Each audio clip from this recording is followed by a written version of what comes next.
بسم اللہ الرحمن الرحیم عن ابن عمر رضی اللہ تعالی عنہما قال قال رسول اللہ صلی اللہ تعالی علیہ وسلم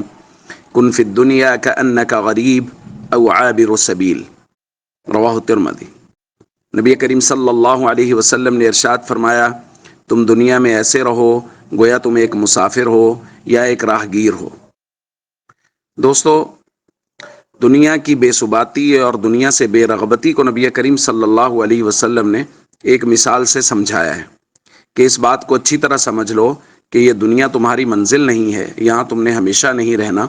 بلکہ یہاں سے گزر کے تم نے چلے جانا ہے۔ لہٰذا دنیا میں وقت ایسے گزارو جیسے ایک مسافر سفر میں وقت گزارتا ہے یا راہ گزرنے والا راستے میں جو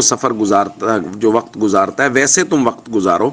کہ آسائش و آرام مل جائے تب بھی ٹھیک ہے، اور اگر نہ بھی ملے تو اپنی منزل پہ نظر رکھو کہ مجھے منزل پہ پہنچنا ہے، بھلے ہی مشکل سے سفر کٹے۔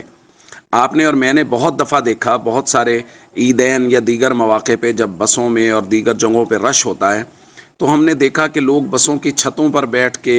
اور لوگ بڑی مشکل سے سفر کر کے اپنے گھروں کو پہنچتے۔ تو ان سے پوچھا، یار اتنا مشکل سفر کیوں کر رہے ہیں؟ انہوں نے کہا، یار سفر کی کیا ٹینشن ہے، 4 5 10 20 گھنٹے کا سفر ہے، لیکن پھر اس کے بعد گھر والوں سے ملیں گے، منزل پہ پہنچیں گے تو وہاں جا کے ساری تھکاوٹ اتر جائے گی۔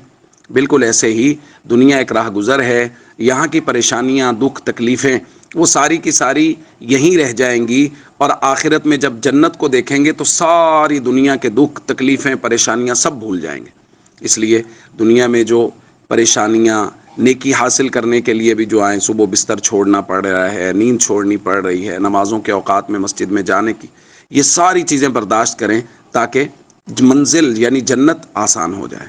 السلام علیکم ورحمۃ اللہ وبرکاتہ۔ اللہم صلی علی محمد وعلی آلہ وصحبہ